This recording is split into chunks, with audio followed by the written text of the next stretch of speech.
સુરતમાં દારૂની મહેફિલ પર પોલીસના દરોડા. વેસુમાં દારૂની મહેફિલ માણતા 17 જેટલા નબીરાઓ પકડાયા છે. 4 નબીરાઓ નશાની હાલતમાં ઝડપાયા છે. પોલીસે તમામ નબીરાઓનું મેડિકલ ચેકઅપ કરાવ્યું છે. તો દારૂની મહેફિલ પર પોલીસના દરોડા. પોલીસ દ્વારા વધુ તપાસ કરવામાં આવી. કાળી ટાણે જ માવઠાનું જોખમ. હવામાન નિષ્ણાત અથરેયા શેટ્ટીનું અનુમાન. કાળી ચોદસના દિવસે થઈ શકે છે વરસાદ. કાળી ચોદસે દક્ષિણ ગુજરાતમાં માવઠું સંભવ. દિવાળી ધોકાના દિવસે પણ માવઠાની આશંકા રહેશે. દક્ષિણ ગુજરાત, દક્ષિણ સૌરાષ્ટ્રમાં માવઠાની આશંકા રહેશે. તો નવા વર્ષે દક્ષિણ ગુજરાતમાં માવઠું સંભવ. ભાઈ બીજના દિવસે પણ દક્ષિણ ગુજરાતમાં માવઠાની આશંકા છે.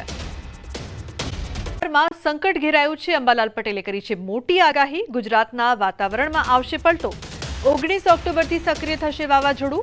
અરબ સાગરમાં મજબૂત બનશે વાવાઝોડું. તો દક્ષિણ ભારત અને રાજસ્થાનમાં વરસાદની શક્યતા રહેશે. 150 કિલોમીટરની ઝડપે ફૂંકાઈ શકે છે પવન.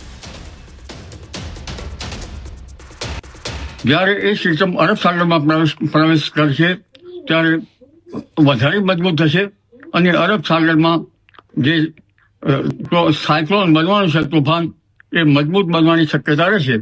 અને આ સાયક્લોનની ગતિવિધિ કદાચ પશ્ચિમમાં ગુજરાતના ભાગો પર થઈને લગભગ રાજસ્થાનના ભાગોમાં થઈને પાકિસ્તાનના સરહદના ભાગોમાં થઈને ઉપર જવાની શક્યતા રહેશે.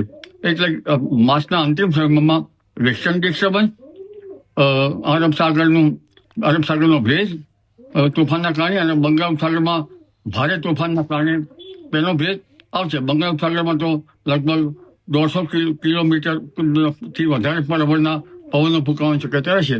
અને ત્યારબાદ પણ એક સાયક્લોન બનવાની શક્યતા રહેશે.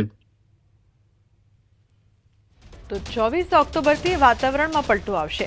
વેસ્ટર્ન ડિસ્ટર્બન્સના કારણે ભારે વરસાદ થશે. તો દક્ષિણ ગુજરાતમાં ભારે વરસાદની શક્યતા છે. સમુદ્રમાં ભારે પવન ફૂંકાશે. કાંઠા વિસ્તારમાં ભારે વરસાદ પડી શકે છે.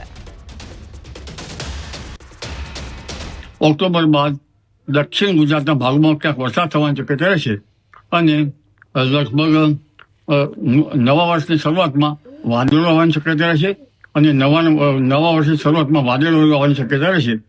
પરંતુ કાર્તક માસની પૂનમ સુધીમાં લગભગ હલચલ જોવા મળશે અને એક પછી એક વાવાઝોડા બનતા દક્ષિણ ગુજરાતના ભાગો પ્રભાવિત થશે.